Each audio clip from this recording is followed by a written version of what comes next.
যে সকল যুবক নেশায় আসক্ত, এ সকল যুবকের হাতে দুনিয়ার মধ্যে থাকতেও মা বাবা নিরাপদ নয়।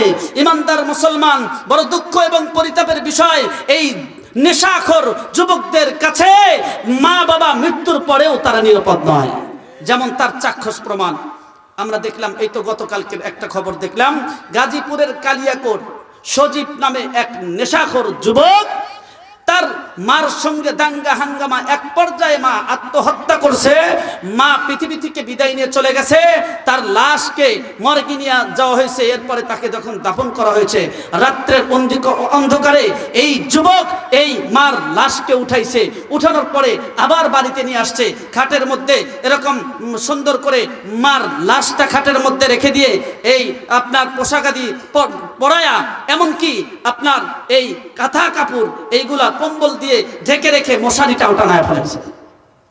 ইমানদার মুসলমান, পরের দিন যখন এলাকাবাসী দেখলো যে কবর খনন করা, তখন লাশ তালাশ করতে লাগলো। এক পর্যায়ে বাড়ির মধ্যে যায় দেখে ঘরের মধ্যে এই মার লাশটা এরকম করে খাটের মধ্যে রেখে দিয়েছে। কে রেখে দিয়েছে? সজীব নামক এই নেশাখোর মাদক সেবনকারী এই যুবক এই কাজটা করছে। সেজন্যই বলছিলাম যে একজন যুবক যদি ভিন্ন পথে পরিচালিত হয়, এই যুবকের কাছে দুনিয়ার মধ্যে থাকতে তার মা বাবা তো নিরাপদ নয়, মৃত্যুর পরে কবরের মধ্যে তার লাশটাও নিরাপদ না। জোরে বলেন কথা ঠিক কিনা? এজন্য যুবক ভিন্ন পথে পরিচালিত হলে চলবে না। যুবকরা জাগলেই জাগবে বাংলাদেশ। যুবক জেগেছে, ইসলাম কায়েম হয়েছে। যুবক জেগেছে, বাংলাদেশের মধ্যে স্বাধীনতা অর্জন হয়েছে। জোরে বলেন কথা ঠিক কিনা? অতএব আজকের এই মাহফিলের মধ্যে যুবকদের আওয়াজ বুলন্দ হবে, মাহফিলের মধ্যে সফলতা আসবে। জোরে বলেন কথা ঠিক কিনা?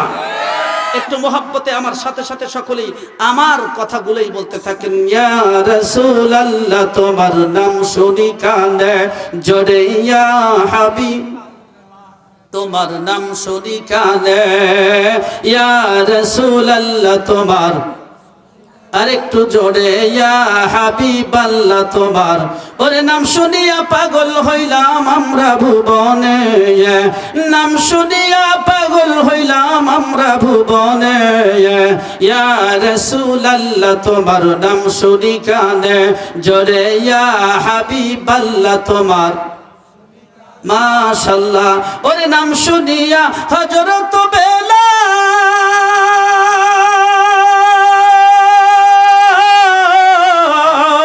তোমার প্রেমে হইল মাতাল। চিৎকার দিয়ে জোরে বলেন মারহাবা।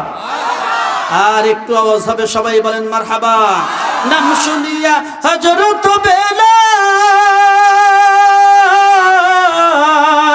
তোমার প্রেমে হইল মাতাল, জীবনটা সঁপে দিল তোমার চরণে, জীবন যৌবন সঁপে দিল তোমার চরণে, ইয়া রাসূলুল্লাহ তোমার নাম শুনি কানে জোরে, ইয়া হাবিবাল্লাহ তোমার মুহাব্বাতান কালেমা পড়ি লা ইলাহা ইল্লাল্লাহ।